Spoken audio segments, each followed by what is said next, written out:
4 huge EastEnders spoilers next week for the 20th to the 23rd of May 2024. 1. Whitney Dean learns of Zack Hudson's cheating on their wedding day. Whitney and Zack are a picture of happiness after the arrival of baby daughter Dolly, until Bianca Jackson returns home with Brittany.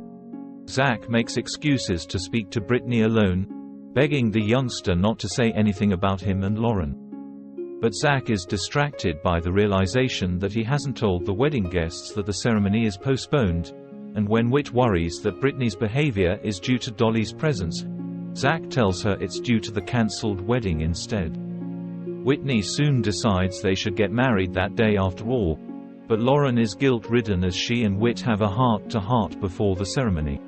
Zack's own guilt gets the better of him, but he covers in front of big sister Sharon Watts and best pal Martin Fowler. When Lily Slater fills Brittany in on Whitney's history with heartache, she considers keeping Zack's secret. Whitney later walks down the aisle with baby Dolly, and she and Zack say their vows with Brittany joining them at the altar. But Brittany can't contain herself, revealing that Zack slept with Lauren. Whitney is left reeling, but will she call off the nuptials? As the week continues, Lauren is met with disgusted looks in the Queen Vic as she sits with cousin Penny Branning. Bianca arrives and faces off with her cousins, but is another slap on the horizon for Lauren. Whit visits Zack, knowing they have to register Dolly's birth, while Peach's baby loss certificate arrives in the post. Will she cut ties with Zack, and just how will Whitney depart Albert Square? 2. Mo Harris and Freddie Slater return with a plan to reunite 2 exes. Alfie calls Kat, thinking the flat has been burgled, but later, he's stunned to uncover the culprits after hitting them with a toy baseball bat. It's Mo, alongside great-grandson Freddie.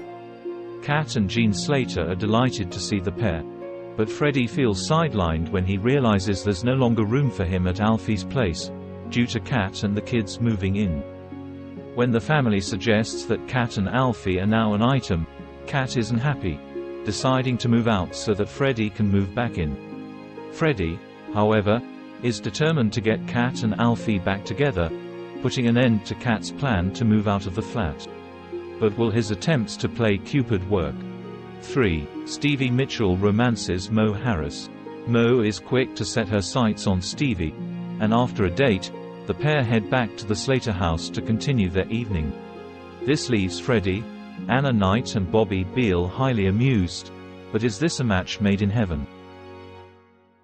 EastEnders confirmed the comeback of fan favorite Mo earlier this year, while star Brazier teased wild times ahead as he spoke to RadioTimes.com about Freddie and Mo's double act. 4. Junior Knight's family arrive. Anna reaches out to Junior, who arrives in Walford to spend time with his sisters. George feels pushed out when he sees the trio bonding in the Vic. But the moment is interrupted when Monique and Xavier pitch up. Junior has a secret family. The Knights are delighted to meet Junior's wife and son, but tensions continue between Junior and George, leading Junior to make excuses to leave. Elaine Peacock offers to let Junior and his family move into the pub, and Gina successfully persuades her brother to stick around. But when Elaine hears Gina, Anna and Linda Carter gossiping about her predicament with George, she orders them all to butt out. Meanwhile, George spends some time with Monique and Xavier, and is warmed when Monique reveals her own Ghanaian heritage, and offers to help George connect with his culture. But can he find his own way to connect with Junior, too? Các bạn vừa theo dõi một sản phẩm của OK Spoilers. Xin chào và hẹn gặp lại các bạn video tiếp theo.